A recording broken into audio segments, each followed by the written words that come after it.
હવે ઘરોમાં રહેલા સોના પર સરકારની નજર છે, કારણ કે પીએમ મોદીએ લોકોને અપીલ કરી છે કે ઘરમાં પડેલું સોનું અને મંદિરમાં પડેલું સોનું રિસાયકલ કરવામાં આવે.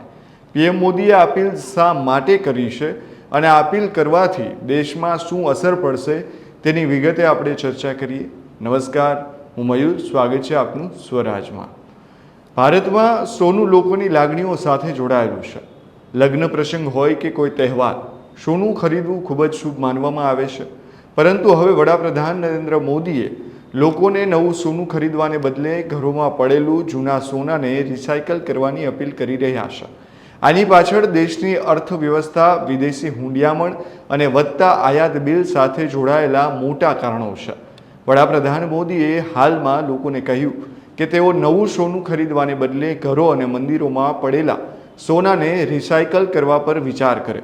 તેમનું માનવું છે કે જો દેશમાં પહેલેથી જ હાજર સોનાનો યોગ્ય ઉપયોગ કરવામાં આવે તો વિદેશથી સોનું મંગાવવાની જરૂરિયાત ઘટી જશે.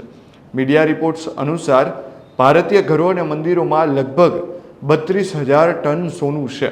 આ દુનિયાના સૌથી મોટા ખાનગી ગોલ્ડ સ્ટોકમાંથી એક માનવામાં આવે છે. મોટી માત્રામાં આ સોનું લોકરો અને તિજોરીઓમાં પડ્યું રહે છે અને આર્થિક પ્રવૃત્તિઓમાં સામેલ થઈ શકતું નથી. સરકાર શા માટે ગોલ્ડ રિસાયકલિંગને આપી રહી છે પ્રોત્સાહન, તેની હવે ચર્ચા કરવી છે. ભારત પોતાની જરૂરિયાતનું મોટાભાગનું સોનું વિદેશથી આયાત કરે છે.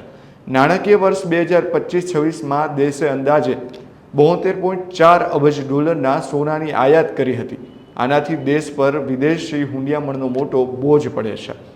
દરેક વખતે જ્યારે ભારત સોનાની આયાત કરે છે ત્યારે ચૂકવણી ડોલરમાં કરવી પડે છે. આનાથી વિદેશી હુંડિયામણ ભંડાર પણ દબાણ પણ વધે છે.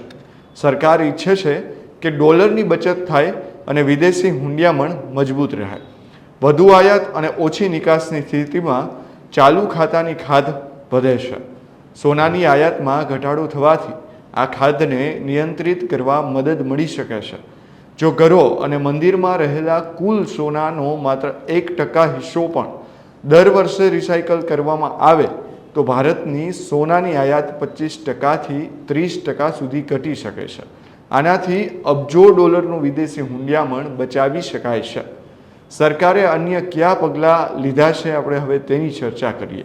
સોનાની આયાતને નિયંત્રિત કરવા માટે સરકારે હાલમાં જ સોના અને ચાંદીના પરની ઇમ્પોર્ટ ડ્યુટી છે જે 6%થી વધારીને 15% કરી દીધી છે.